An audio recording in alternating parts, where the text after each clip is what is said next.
Hello family, first time you've seen me in the shirt. I'm actually in Nottingham at the moment, helping out a big British supermarket reduce their waste, essentially making sure what they forecast their sales will be will actually equal the amount they put in the store, so trying to minimise the amount of waste. Really interesting work.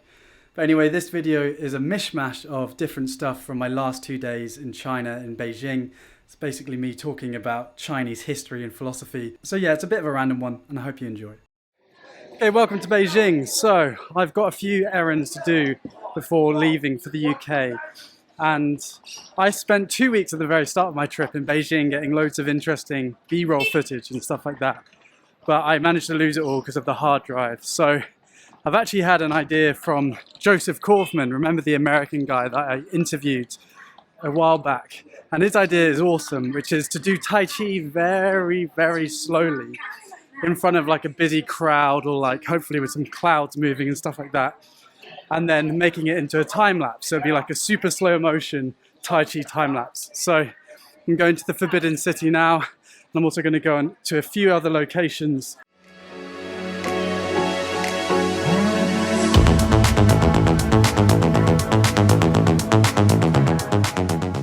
It's funny how your perceptions of a place change. When I first came to China, I was very kind of nervous about the camera. I kind of had this impression that China was a police state, so if you have a camera then the police will shut you down and extradite you back to Britain.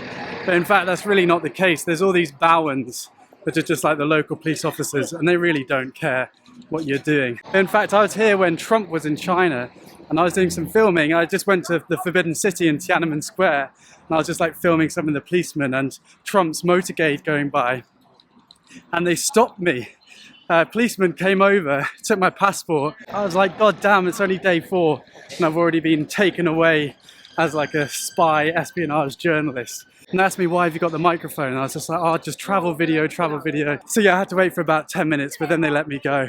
And yeah, it was a pretty nerve-wracking start. But now it's completely different. I'm really comfortable when there's bowens looking at me. But I am coming up to Tiananmen Square now, so I kind of don't want to risk it again. So I'm going to put the microphone away for now. Shout out to Winston or Serpent ZA. This morning I watched his latest video talking about how you can pick up any of these hire bikes if you just see if any of them are broken, because tourists can't use them because we don't have Chinese bank accounts. And I managed to get off at the wrong bus stop, so I was looking at all the bikes to see if any of them were broken, and yeah, success, found it. It's really saved me about 20 minutes of walking, so big up Winston, thanks for that tip.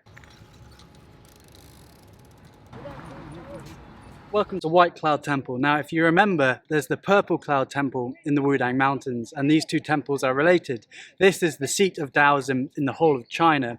And in fact, the leader of the Taoism Association in China is from the Wudang Mountains. So the Wudang Mountains is very important to Chinese Taoism. White Cloud Temple in Beijing, Purple Cloud Temple in Wudang Mountains. So I've got a few errands. I want to get some meditation cushions. Master Gu's got these really nice cushions that I also want to get for my family as a present. And then also I want to do that time-lapse Tai Chi for a few more moves. Okay.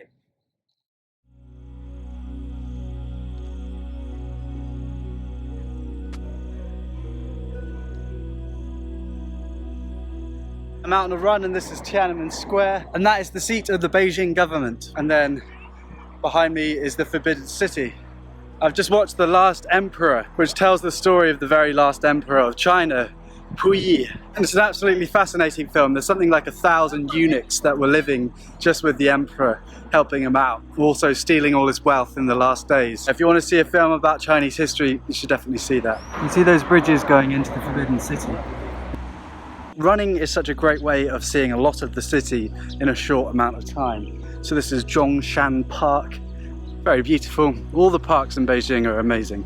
You've always got to pay to get into them because I think it's just such high demand, but definitely worth it. It's only 3 kwai, which is about 40 cents. So if you notice, a lot of Chinese buildings are protected by a pair of stone lions. Now this is to protect the buildings and the people inside them from evil spirits and bad luck and stuff like that.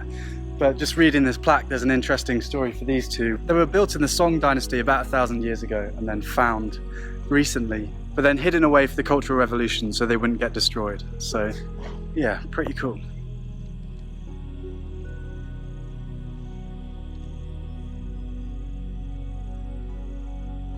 Big up the Tai Chi family. Oh! definitely a Chinese thing to just shout randomly. You know, Master Gu does it sometimes, but I've actually found that quite a lot of Chinese people do it. It's quite a fun thing to do. I'll shout back to them. Oh!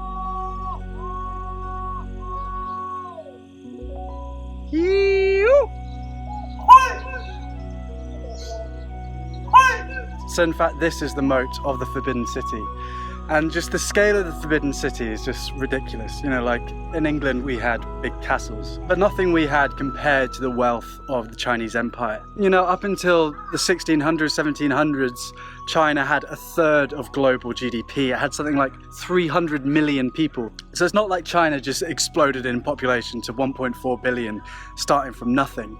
It started from 300 to 500 million people. It was a very, very rich, very, very populous country. And so that's how they were able to afford just such a ridiculous palace. I mean, the Forbidden City goes on for 3 miles with hundreds of palaces. Watching The Last Emperor has been fascinating because it's given me an insight into life in the imperial city.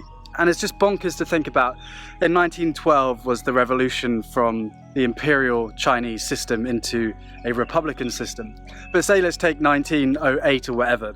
By that time Britain had conquered a third of the world. We had guns, we had boats. We just had an immense amount of technology which was a product of the scientific revolution. But those ideas never reached China. So China was stuck in this ancient phase thinking it was the most powerful country in the world, all under heaven, and every other state was a barbarian state, when in fact Britain and the Western cultures had completely exceeded them in terms of military and economic technology. So yeah, that really hit home for Puyi, the very last emperor of China, because in 1912, with the revolution to a Republic of China, he was still called the emperor, but in fact, he had no power. He was not ruling over the kingdom. There was this transition period for 40 years from Imperial China to the Republic of China, and then finally the Communist People's Republic of China. So this is the entrance to the Forbidden City. Imagine this being your house, just, yeah, casual mansion. But it's actually really nice being here. It's still not open and it's very quiet, so I've got the whole place to myself. Look at this, I've got the whole place to myself. Look how big these temples are. This isn't even part of the Forbidden City yet. Obviously it's part of the complex, but it's not even inside yet, so I don't know what it's used for, but yeah, the scale is just ridiculous.